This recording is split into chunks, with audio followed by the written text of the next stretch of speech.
زوجہ تھکاوٹ کی وجہ سے شوہر کو قریب آنے سے منع کر سکتی ہے۔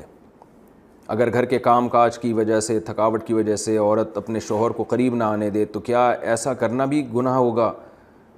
یہ مسئلہ اگرچہ حیا کے خلاف ہے، اور میں خاتون کا نام بھی اناؤنس نہیں کرنا چاہ رہا جنہوں نے پوچھا ہے، تو حیا کے خلاف ہے مسئلہ، لیکن یہ بہت زیادہ پوچھا جاتا ہے اور اس میں بہت سارے گھرانے مبتلا ہیں، اس لیے میں بیان کر رہا ہوں۔ اور حدیث میں اس میں بہت واضح احکام ملتے ہیں۔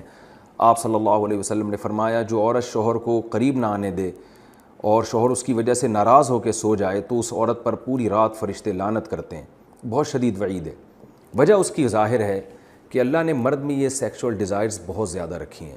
اگر عورت اپنے شوہر کا اس معاملے میں ساتھ نہیں دے گی تو مرد کے قدم جائیں گے گناہوں کی طرف۔ وہ دفتر میں لڑکیوں کو دیکھے گا، وہ ٹھرکی بنے گا، جو کہ بن رہے ہیں آج کل۔ تو عورت پر لازم ہے کہ وہ زینت اختیار کرے اور مرد کو کسی اور کے پاس جانے کے قابل نہ چھوڑے وہ، تاکہ مرد بھی اس سے محبت کرے اور وہ ادھر ادھر جو منہ مار رہا ہے اس سے بچے۔ دیکھیں یورپ میں تو اس کو جرم سمجھا جاتا ہے کہ بیوی کی پرمیشن کے بغیر شوہر اس کے پاس چلا جائے، وہ جرم سمجھتے ہیں۔ وجہ اس کی ہے کہ ان کے ہاں بے حیائی کوئی اتنا بڑا جرم ہی نہیں ہے۔ وہ اگر مرد کل دن میں کسی اور کے پاس چلا جائے تو وہ اس کو اتنا سیریس نہیں لیتے۔ اسلام میں تو یہ بہت بڑا جرم ہے کہ آپ کے لیے اللہ نے جس زوجہ کو بنایا آپ اس کے علاوہ کسی اور کے پاس کیوں جا رہے ہیں۔ تو یہ حکمت اس وقت تک حاصل نہیں ہو سکتی جب کہ عورت اس میں اپنے مفاد پر شوہر کے مفاد اور شریعت کے مفاد کو ترجیح نہ دے۔ تو جب تک عورت کو کوئی بیماری نہ ہو، ہاں بیماری ہے تو ایک الگ بات ہے، عورت اگر بیمار نہ ہو تو اس کے لیے جائز نہیں ہے کہ وہ اپنے شوہر کو اپنے قریب آنے سے روک دے۔ تو اصل مسئلہ تو یہی ہے۔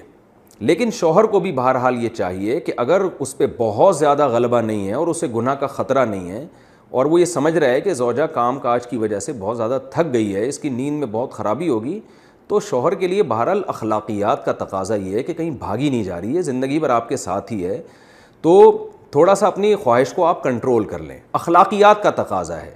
قانون تو ایسے موقع پہ شوہر کا ساتھ دے گا، اسلامی قانون عورت کو برا کہے گا، لیکن اخلاقیات بھی کوئی چیز ہوتی ہیں، بھئی آج کے بجائے صبر کر لو تو اور اپنے آپ کو کنٹرول کر لو۔ تو کبھی کبھار اگر ایسا ہوتا ہے تو شوہر کو چاہیے کہ وہ اخلاقیات کا مظاہرہ کرے اور بیوی کو مجبور نہ کرے، لیکن بہرحال قانون یہی ہے کہ عورت کے لیے اپنے آپ کو روکنا جائز نہیں ہے، کیونکہ اس میں عورت کا کوئی خاص نقصان بھی نہیں ہوتا۔ انرجی تو مرد کی یوٹیلائز ہوتی ہے بہت زیادہ، تو عورت جس کا زیادہ نقصان نہیں ہو رہا اور مرد جس کا بیڑا غرق ہونے کا خطرہ ہے، اس کی نیند خراب ہو سکتی ہے رات کی اور پھر اگلے دن اس کو گناہ کا خطرہ ہے۔ جب انسان کی ڈیزائرز پوری نہیں ہوتی وہ تو بعض دفعہ درندہ بن جاتا ہے۔ یہ جو آج کل اتنے واقعات ہو رہے ہیں ریپ کے اور جو قتل کے واقعات ہو رہے ہیں اور یہ جو بدماشیاں پھیل رہی ہیں، یہ زیادہ تر انہی لوگوں کی ہے جن کی یہ حلال طریقے سے خواہش پوری نہیں ہو رہی اور وہ مطمئن نہیں ہو پا رہے، تو وہ پھر اس طرح کی حرام کاریوں کی طرف جاتے ہیں۔ تو اس لیے شریعت نے بہرحال حکم دیا ہے کہ اس معاملے میں عورت شوہر کا ساتھ دے۔